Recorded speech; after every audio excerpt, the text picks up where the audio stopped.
Por mais de 25 anos, Joseph Stalin foi o ditador de uma das maiores e mais poderosas nações do mundo. E por isso, era um alvo cobiçado. Para proteger a si e a sua utopia socialista, ele construiu uma fortaleza nos subterrâneos de Moscou. Dos aquedutos que salvavam a cidade de enchentes, mas ofereciam refúgio aos seus inimigos, foragidos, contrabandistas escondiam ali as suas mercadorias e serviam como calabouços e câmaras de tortura. A fortaleza subterrânea, onde o destino do mundo livre estava em jogo. Foi daqui que a mensagem foi enviada a Cuba, pondo fim à crise dos mísseis. Não podíamos descer aqui. Há túneis secretos usados pela elite soviética, escondidos sob o maior metrô do mundo. Removeremos as camadas do tempo em cidades ocultas. O esconderijo secreto de Stalin.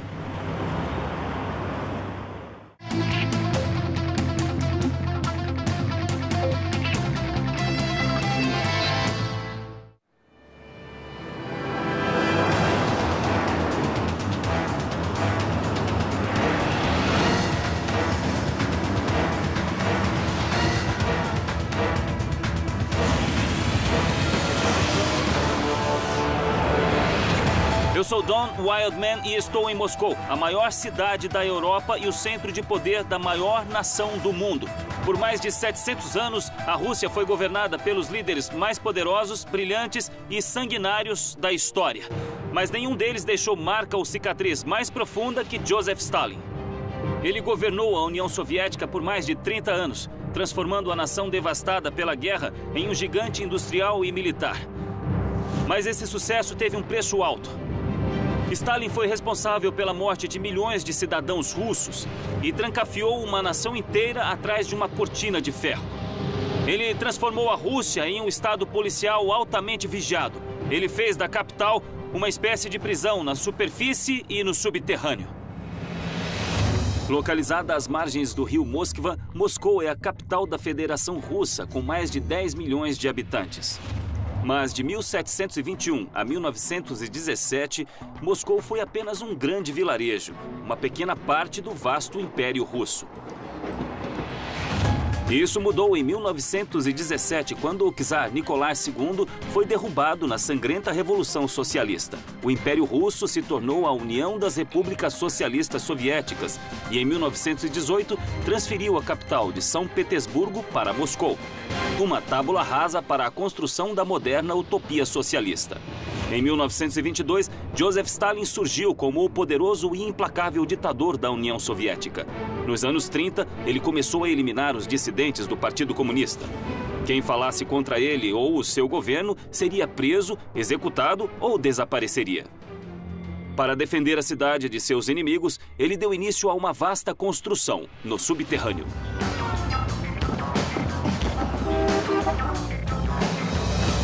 No bairro de Taganka, na Moscou Velha, fica um abrigo escondido, remanescente dos dias sombrios da Guerra Fria, quando os Estados Unidos e a União Soviética estavam à beira de um desastre nuclear. Eu estou a 15 minutos do Kremlin, num bairro típico de Moscou, com belas igrejas, casas antigas, um prédio de apartamentos. É onde as pessoas moram. Este é o local para onde eu fui enviado. É um local secreto. Num prédio normal, num bairro normal. Eu acho que era essa a ideia. No auge da Guerra Fria, você passaria por este prédio sem suspeitar que se tratava da entrada de um abrigo militar secreto. Eu me encontrei com Terence Fabian, um americano que mora em Moscou e estudou a fundo a história russa e da União Soviética. Ele me levou pelos corredores deste prédio, um elaborado disfarce para o vasto complexo abaixo, o centro nervoso onde os soviéticos planejavam estratégias contra o seu arqui-inimigo, os Estados Unidos. Você primeiro. Nós podemos descer usando o elevador. Ele desce cerca de 60 metros. 60 metros para baixo. Da altura de um prédio de 20 andares. Em 1952, 60 metros abaixo deste prédio, começou a construção de um abrigo militar secreto sob as ordens de Stalin. Um. Vamos nessa.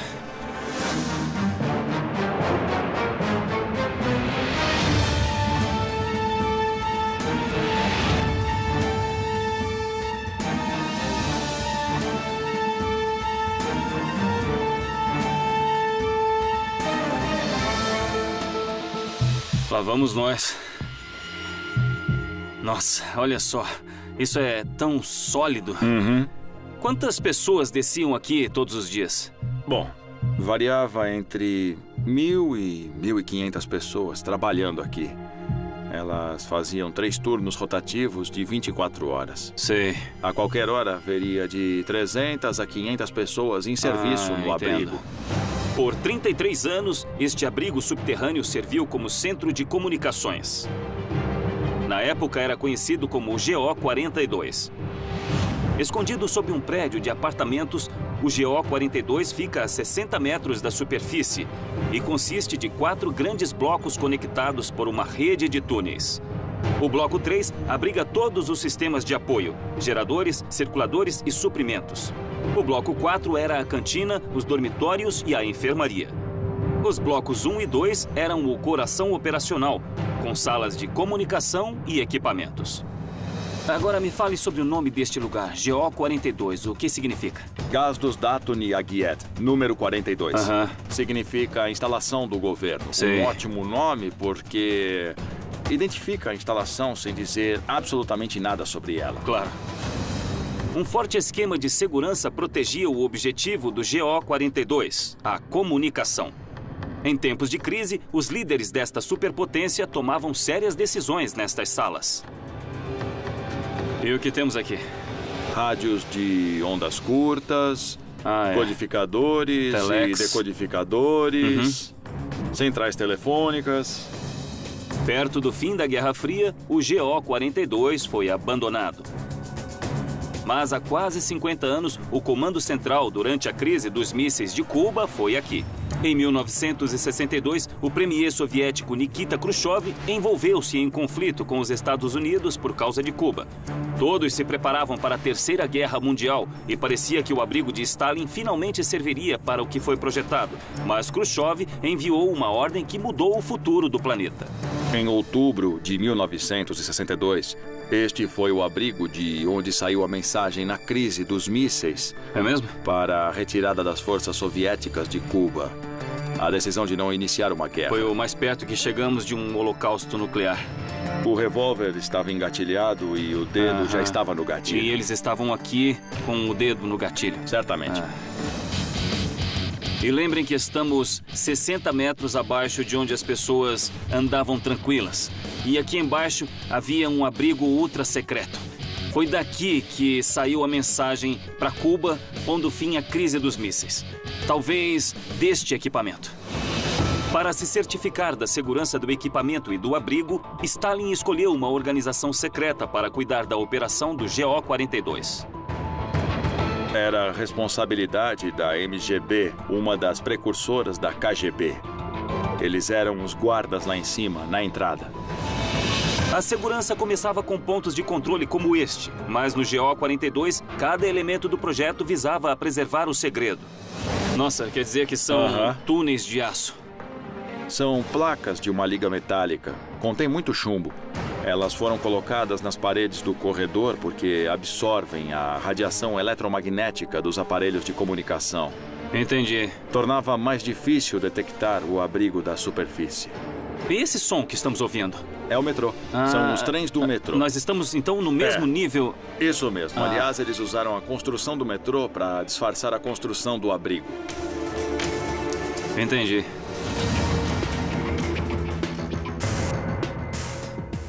Bom, aqui é o final deste longo corredor, o túnel de evacuação.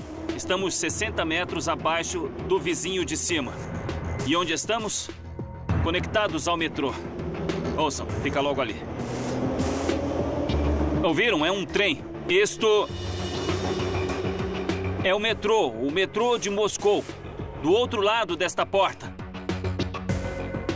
É fascinante. Com o metrô mais movimentado do mundo ocupando o subterrâneo de Moscou, os construtores do GO 42 tiveram de projetar este abrigo altamente sensível em torno dos túneis do metrô. Mas o plano de Stalin para o GO 42 ia além de um centro de comunicações. Depois de 1945, com o advento das armas nucleares, ficou claro que muitos dos abrigos mais próximos à superfície não sobreviveriam a um ataque nuclear. e decidiram se mudar para abrigos mais profundos. Stalin queria que o abrigo fosse o local ideal para que o alto escalão se protegesse do apocalipse nuclear. A capacidade total do abrigo era de 3.000 pessoas. 3.000 pessoas? 3.000. Eles podiam manter 3.000 pessoas vivas aqui por 90 dias. 3 meses. Isso. Nossa. O GO-42 ficou pronto em 1956. Mais perto do Bloco 3 fica um túnel inacabado, de onde se vê o esqueleto do abrigo.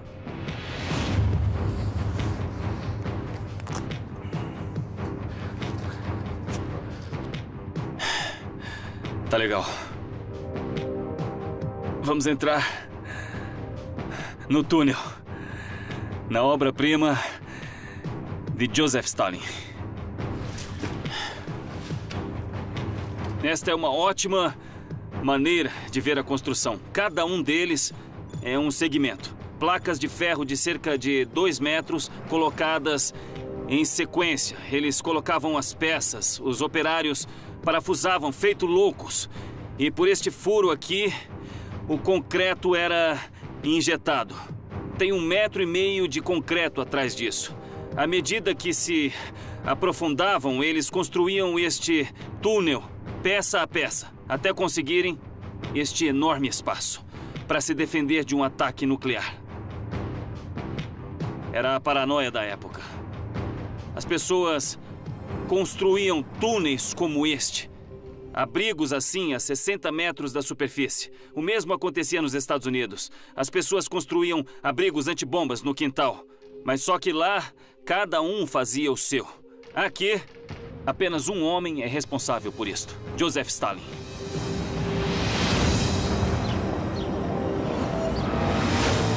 A seguir, tem muita água ali embaixo. Tem mesmo. Os aquedutos subterrâneos de Stalin se tornaram refúgio de inimigos. Eram usados como calabouços e câmaras de tortura. Sim. E mais adiante, o Kremlin pode esconder uma passagem secreta sob o metrô mais movimentado do mundo.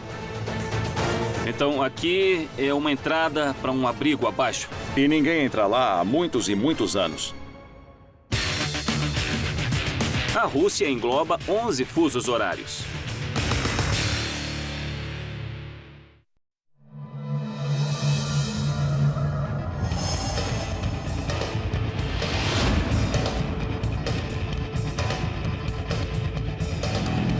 Quando se consolidou no poder nos anos 30, Stalin começou a executar o plano de um Estado socialista ideal. A grande expurgação livrou o Estado de seus inimigos e forneceu a Stalin milhões de trabalhadores escravos para construir a infraestrutura de Moscou. Um de seus maiores projetos foi um canal de 130 quilômetros que conectava o rio Moskva ao rio Volga. Mais de 25.000 pessoas morreram na construção do canal, muitas enterradas ali mesmo. Mas esse foi só o início do brutal, mas eficiente plano de Stalin para modernizar Moscou. Ele também construiu um dos maiores metrôs do mundo, parques imensos e grandes monumentos, e melhorou quase todos os aspectos da infraestrutura na superfície e no subterrâneo. Estes tubos gigantes que cortam este bairro são o aquecimento central da era soviética. Muitas casas em Moscou ainda recebem calor e água quente de uma fonte central construída na era de Stalin. Além do sistema de aquecimento para a cidade, ele também projetou os aquedutos. Eu vou conversar com um homem que vai me levar ao subterrâneo para me mostrar. Eu conversei com Terence Fabian de novo. Os canais subterrâneos são fechados ao público, mas ele tem uma permissão especial da prefeitura para entrar no mundo subterrâneo de Moscou. Tem que colocar as botas. Ah, as botas. Tem de calçar botas.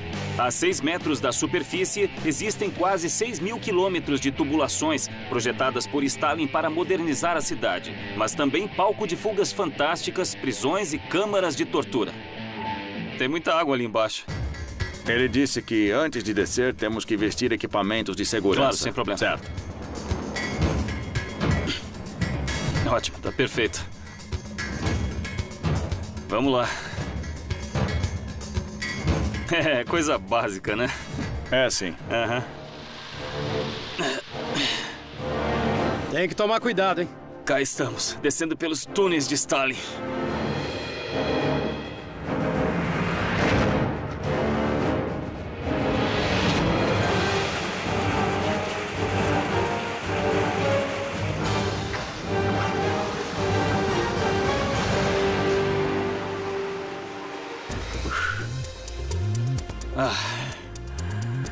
Legal, hein?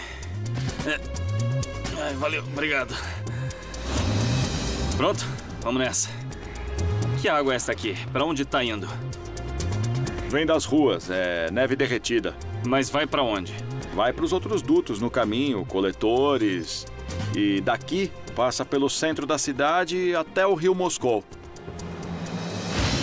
Moscou fica sob uma rede de 190 rios, um verdadeiro emaranhado de águas. Mas antes de Stalin transformar Moscou em uma grande metrópole, estes rios corriam na superfície, causando enchentes a cada chuva forte. No final do século XVIII, Catarina a Grande mandou desviar uma parte do rio Neglinaia para baixo da cidade, até um fosso que cercava o Kremlin. Depois do ataque de Napoleão a Moscou em 1812, os rios ficaram tão cheios de detritos da guerra que muitos foram pavimentados. Em seguida, foi construída uma série de túneis de drenagem. Enquanto a cidade crescia, Stalin expandiu ainda mais os túneis de esgoto, formando o vasto sistema que vemos hoje.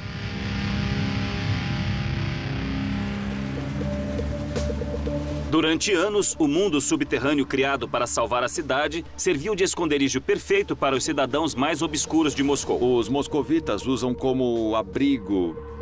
Mendigos moram aqui, fugitivos da lei. Muitos moraram aqui. Contrabandistas usavam para esconder mercadorias. Em muitos casos, perto do Kremlin, foram usados como calabouços e câmaras de tortura. Mas quando a chuva forte caía, a enxurrada arrastava tudo e todos pelo caminho. As enchentes constantes eram toleráveis, enquanto Moscou era apenas uma cidade portuária superpopulosa. Mas quando se tornou a capital de um vasto império, as coisas tinham de mudar rapidamente. Durante os 200 anos em que São Petersburgo foi a capital da Rússia, Moscou ficou abandonada. No início do século XX, não passava de um enorme vilarejo. E em 1931, o objetivo era transformá-la numa capital moderna. A obsessão de Stalin era transformar Moscou no modelo de cidade socialista o mais rápido possível. Para isso, era preciso controlar o fluxo de água. O primeiro passo foi consertar os túneis de esgoto existentes, como este aqui. Em seguida, projetaram um novo sistema de túneis que poria fim às enchentes. Mas para concluir o projeto dentro do cronograma, era preciso mão de obra barata e abundante. Na construção dos túneis, de onde vinha a mão de obra? Por volta de 1930, eles já usavam mão de obra carcerária. Colocaram os prisioneiros para trabalhar e, por que não, a obra nos túneis foi parte da modernização da capital. Não havia criminosos suficientes para realizar a visão de Stalin, mas ele encontrou outra fonte de mão de obra, os inimigos da Revolução. Qualquer opositor ou dissidente era mandado para campos de concentração chamados gulags. Milhões foram forçados a trabalhar até a morte, outros foram assassinados. O escritor Solzhenitsyn estimou que durante o governo de Stalin, cerca de 60 milhões de pessoas foram mortas. É 3 vezes mais do que as mortes na Segunda Guerra Mundial. 60 milhões de pessoas para modernizar o país? No menor tempo possível. Exatamente. E estamos falando de quantos anos? 10, 20. Para deixar de ser um país de terceiro mundo... Isso. E se tornar, então, uma potência militar. Hoje em dia, esta rede de esgoto mantém as ruas e bairros a salvo de enchentes e doenças. Mas o novo sistema subterrâneo de Stalin se voltou contra ele. Os cidadãos perseguidos pelo serviço secreto de Stalin passaram a ter uma vasta rede de rotas de fuga. Quanto à KGB, a polícia secreta, ela perseguia alguém? Este lugar era usado como esconderijo e rota de fuga, é isso? Muitas vezes. E não apenas na época de Stalin. Mas recentemente, no início dos anos 90, houve relatos de algumas pessoas que fugiram da Casa Branca durante a tentativa de golpe de outubro. A Casa Branca, o prédio do governo aqui em Moscou? Eles escaparam pelos túneis de ventilação, de calefação, pelos aquedutos. O plano de Stalin de modernizar Moscou e livrá-la das enchentes criou este vasto mundo subterrâneo que acabou se tornando o lugar por onde os seus inimigos fugiam de seu punho de ferro. A seguir, Stalin transformou o metrô de Moscou em um enorme abrigo durante a guerra. e um trem subterrâneo secreto que ainda pode ser usado pelo Kremlin. Não temos permissão para descer, mas eu tenho que dar uma olhada nisso. E mais adiante, o plano de Stalin de enterrar o monumento religioso mais precioso de Moscou debaixo de seu palácio colossal. Começou a caçada pela famosa biblioteca de Ivan o Terrível. Visite history.com e conheça a série The Naked Underground Web.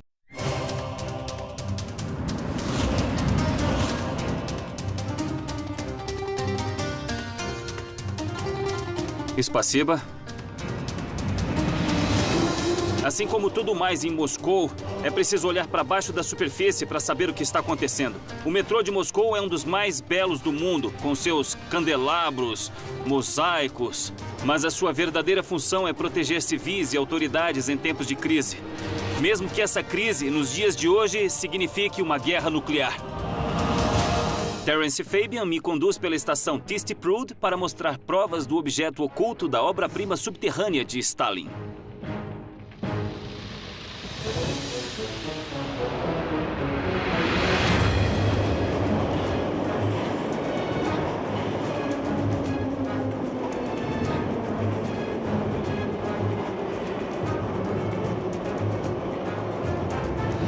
Esse lugar é lindo.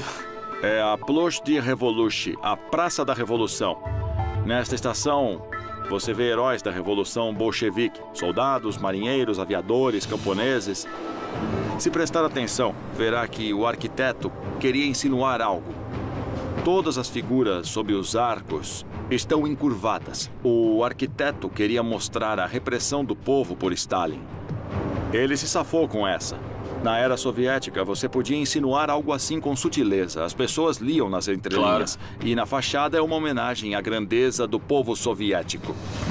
A sutileza pode ter escapado à polícia secreta de Stalin. Mas a criação de um moderno sistema de metrô foi crucial para a modernização vislumbrada por Stalin. A construção da primeira linha, chamada Linha Vermelha, começou em 1932 e ela foi inaugurada 3 anos depois, com 10 estações ao longo de 8 quilômetros. Em 1938, mais 2 linhas corriam a 30 metros do nível da rua. Hoje é o metrô mais movimentado do mundo. Mas os túneis por onde milhões passam diariamente escondem o mundo subterrâneo de Stalin. Quantas pessoas usam o metrô por dia?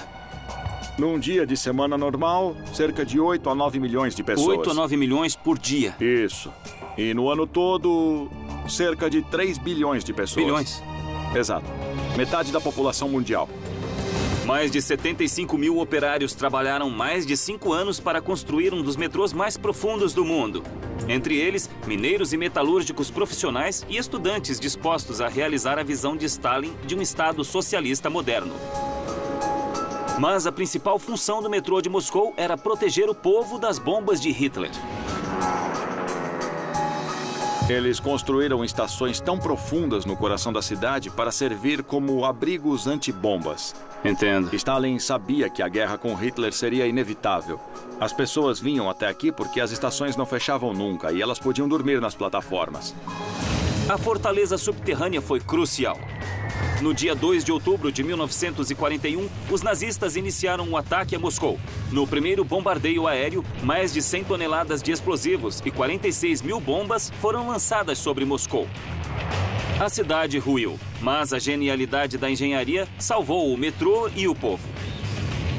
Ajudando Moscou a sobreviver, esses túneis salvaram o mundo da fúria de Hitler. Então este lugar serve para transporte e para defesa civil? Exatamente, até hoje. Esta é a estrutura da parte anti-explosão, tem cara de exército. E tudo isso aqui... Isso mesmo. Tudo isto é parte da estrutura que protege as pessoas de um bombardeio aqui embaixo. Durante anos, os moscovitas viram o metrô como um abrigo antibombas. Mas não sabiam o que havia abaixo dos trens. Terence me levará para outra estação para uma visita ao mundo subterrâneo sob o metrô de Moscou. Pela localização central e por estar 36 metros abaixo da superfície, era o local perfeito para um quartel militar. Durante a Segunda Guerra, esta estação ficou fechada para passageiros. A equipe de defesa aérea se encontrava aqui. Stalin certamente vinha aqui. Claro. Então, durante a Segunda Guerra, o que hoje é uma estação de metrô era um centro de comando do exército. Isso mesmo. Então, todas as entradas ficavam bloqueadas com tapumes. Ninguém via nada. Sei. Os trens passavam por aqui. O público não entrava porque os militares estavam trabalhando. Em meio aos horários de pico, estas cavidades no meio da estação eram usadas pelos militares. Os trens passavam por aqui, mas não paravam na estação. Os passageiros não viam o que acontecia atrás dos tapumes. Mas abaixo deste centro de comando, Stalin construiu um abrigo ainda mais secreto. Até hoje, um sistema de túneis secretos se esconde abaixo da cidade. Ninguém tem permissão para entrar. Quer dizer, então, que aqui é a entrada para um abrigo abaixo. O abrigo ainda está intacto. É mesmo? Está. Ninguém entra aí há muitos e muitos anos. Sei. Você está falando de um abrigo abaixo desta estação que sempre existiu desde a construção. Desde a construção. Reservado para Stalin ou então para figuras importantes. Isso mesmo. O abrigo compõe uma vasta instalação militar situada abaixo do metrô, sob toda a cidade de Moscou. Os russos se referem a ele como Metrô 2. O Metrô 2, supõe-se, é uma imensa rede de túneis subterrâneos do metrô, centros de comando militar, abrigos, espalhados pela cidade e além das fronteiras da cidade, até postos de comando no sul, nordeste e sudoeste. Uma ferrovia subterrânea secreta. Exatamente. Em certos locais, uma verdadeira cidade subterrânea. E como você sabe disso? Como... É que, bom, primeiro saiu nos jornais no início dos anos 90. Uma vizinha minha conhece uma pensionista que trabalhou como faxineira para a KGB. Eles a levaram para vários lugares na ferrovia secreta. Sei. E, gradualmente, outros detalhes surgiram. E desde que veio à tona no início dos anos 90, é o segredo mais mal guardado de Moscou. Há evidências de que os Estados Unidos sabiam do segredo de Moscou. Terence conseguiu um antigo documento secreto do Departamento de Defesa que mostra a localização do Metrô 2. Este mapa é de um relatório da Agência de Inteligência de Defesa. É um esboço do Metrô 2. É um documento oficial americano, é isso? É. Sei. Então, no caso de um holocausto nuclear... Isso mesmo. Na tragédia final... Este sistema existe para proteger as pessoas mais importantes. E eles ainda estão implementando o sistema, parece. Claro. Assim como implementam o metrô. Ainda existem muitos segredos debaixo da terra, né? Com certeza. O Kremlin ainda nega a existência do Metrô 2, mas muitos moscovitas acreditam que este remanescente do grande plano de Stalin ainda funciona atrás destas paredes. Não temos permissão para descer, mas eu preciso ver isto. Olha só, dá para ver um mundo novo aqui embaixo. Lá em cima, a cidade toda usa o metrô. Nem imaginam que bem debaixo dos pés há uma instalação militar, um sistema de abrigos, que se supõe ser mais vasto ainda. 35 metros aqui, 90 metros abaixo. Uma completa ferrovia subterrânea, secreta, de existência, sugerida ou comprovada até por documentos americanos. Mas não temos permissão para vê-la. Ninguém tem permissão para vê-la. Moscou é secreta, até nas profundezas. A seguir, sob o monumento mais sagrado de Moscou, evidências do plano de Stalin para o prédio mais alto do mundo, o Palácio dos Soviéticos. E quando confronta o seu maior inimigo, Stalin monta o centro de comando no lugar mais improvável. Então era daqui que ele controlava tudo. É a mesa dele. Moscou é a cidade com o maior número de bilionários do mundo.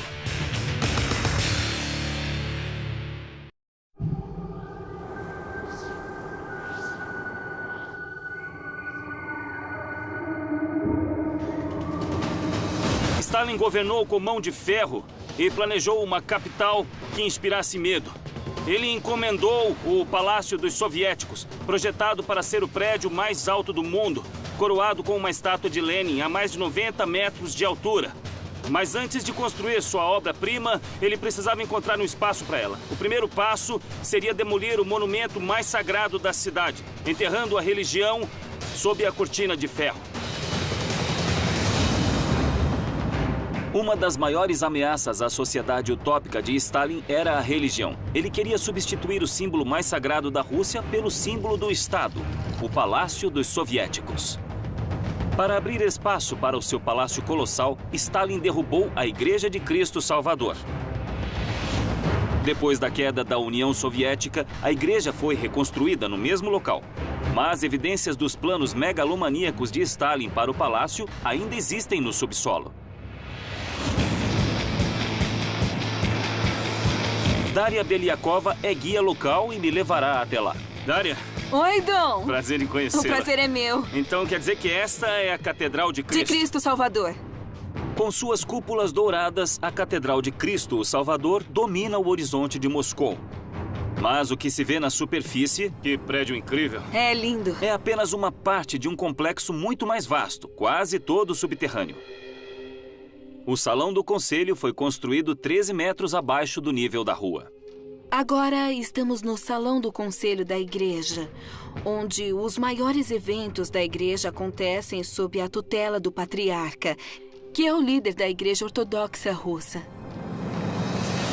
A primeira Catedral de Cristo, o Salvador, foi encomendada em 1812 por Alexandre I para comemorar a vitória da Rússia contra Napoleão.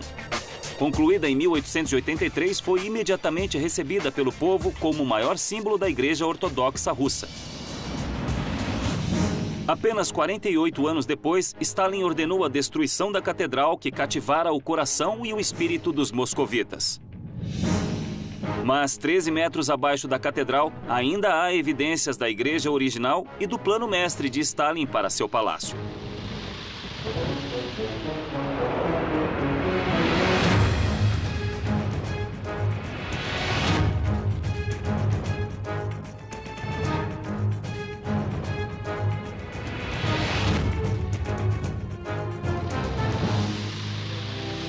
Daria me apresentou Oleg Bogdanov, um engenheiro que conhece os segredos do prédio mais sagrado da Rússia. A catedral original que ficava aqui, o que aconteceu com ela? Что случилось с первоначальным собором? Храм Христа Спасителя, к сожалению, Em 1931, ela veio abaixo. Foi demolida por ordem direta de Stalin. Por que ele fez isso? Os comunistas tinham um único objetivo em toda a história. Não havia uma só nação sem um Deus. Era exatamente o que os comunistas queriam ser. Não havia meio termo entre o comunismo e os ortodoxos. Eles eram rivais absolutos. Em apenas 6 dias, com 3 grandes explosões de TNT, Stalin destruiu o símbolo mais sagrado da Igreja Ortodoxa Russa. Quem se opôs à demolição foi exilado ou morto, incluindo dezenas de milhares de padres. A construção de um novo prédio começou logo em seguida. O Palácio dos Soviéticos seria o centro cultural da nação. As plantas revelam uma estrutura circular de mais de 390 metros, coroada com uma estátua de Lenin de 95 metros. Com 15 metros a mais que o edifício Empire State, seria o símbolo do triunfo do socialismo. Ele erradicou a ortodoxia, substituindo-a então pela religião do Estado, com Lenin como o principal santo. Mudando completamente a mentalidade do povo russo, erradicando por completo as nossas raízes religiosas. Entendo. Para construir uma fundação que suportasse um prédio tão grande, os engenheiros removeram o morro que sustentava a catedral. Em seguida, cavaram uma bacia de 8 metros de profundidade e preencheram com 27 metros de concreto. A estrutura metálica dos primeiros 10 andares foi erguida em 1941, mas a obra parou quando Stalin soube que Hitler havia invadido a União Soviética. Com a guerra se aproximando de Moscou e os recursos escasseando, o material da fundação foi retirado para construir abrigos e postos de defesa. A catedral mais preciosa do povo russo foi destruída em vão. A fundação do Palácio dos Soviéticos ficou abandonada por 20 anos, repleta de água da chuva e entulho. Estava repleta de lixo. Virou uma espécie de pântano. Mas é uma tragédia. Quer dizer, então, que ela era a principal igreja da Rússia e passou a ser apenas um buraco no chão. Isso. Os moscovitas sonharam em silêncio com o dia em que a catedral seria erguida de novo. Isso aconteceu no início dos anos 90, com o colapso do regime soviético. Com doações e voluntários de toda a Rússia, a obra da nova catedral começou em 1994, com uma nova fundação sobre o que restou da base feita para o Palácio dos Soviéticos. Para ter uma ideia do tamanho da empreitada, fomos para o porão da igreja, 13 metros abaixo da catedral. Vejam todo este espaço. Isto fica logo abaixo da igreja. É o porão. Nós estamos dentro da estrutura que eles tiveram que construir para elevar o solo à sua posição original. Joseph Stalin destrói a igreja para construir um palácio para o comunismo. O comunismo fracassa. O povo quer a igreja de volta, ele exige. E para fazer isso, foi preciso reconstruir o morro e colocar uma réplica exata da igreja no topo dele. Esta superestrutura é o morro. E estamos debaixo de uma réplica exata. É a tecnologia do século XXI escondida sob uma igreja do século XIX.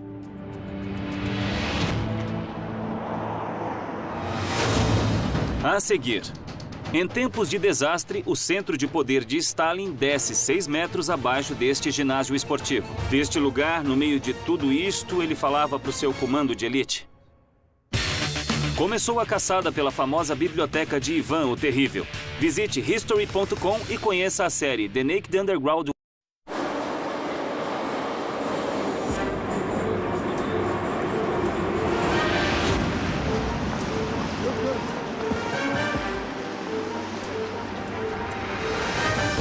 Durante os anos 30, Stalin sabia que cedo ou tarde teria de enfrentar Hitler.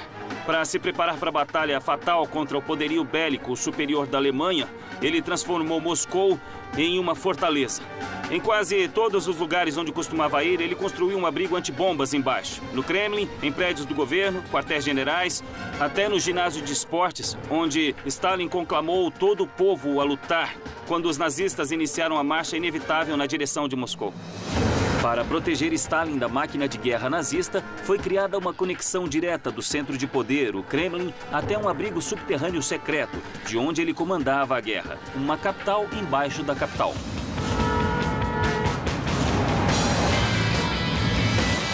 Então, o estádio fica logo acima. Exatamente, este é o estádio. O historiador soviético Gennady Kuznetsov vai me levar ao interior de um abrigo conhecido como Ismailovo, uma barreira subterrânea contra uma potencial invasão nazista.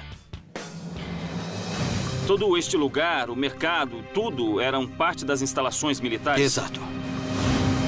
Stalin já havia construído uma rede de abrigos no subsolo do Kremlin, mas caso o centro do governo fosse tomado, ele queria um posto de comando nos arredores da cidade, de onde ele pudesse manter a resistência. Ele escolheu o disfarce perfeito, um ginásio de esportes.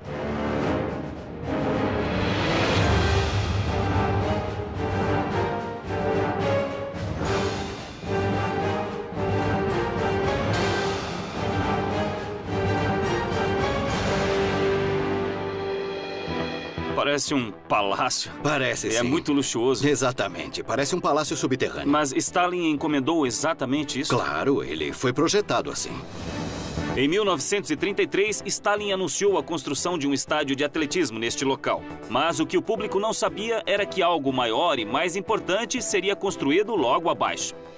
Quando você diz construção, não está falando apenas do abrigo. Está falando do estádio acima, é isso? Isso mesmo. Ambos foram construídos simultaneamente. Tá, e por quê?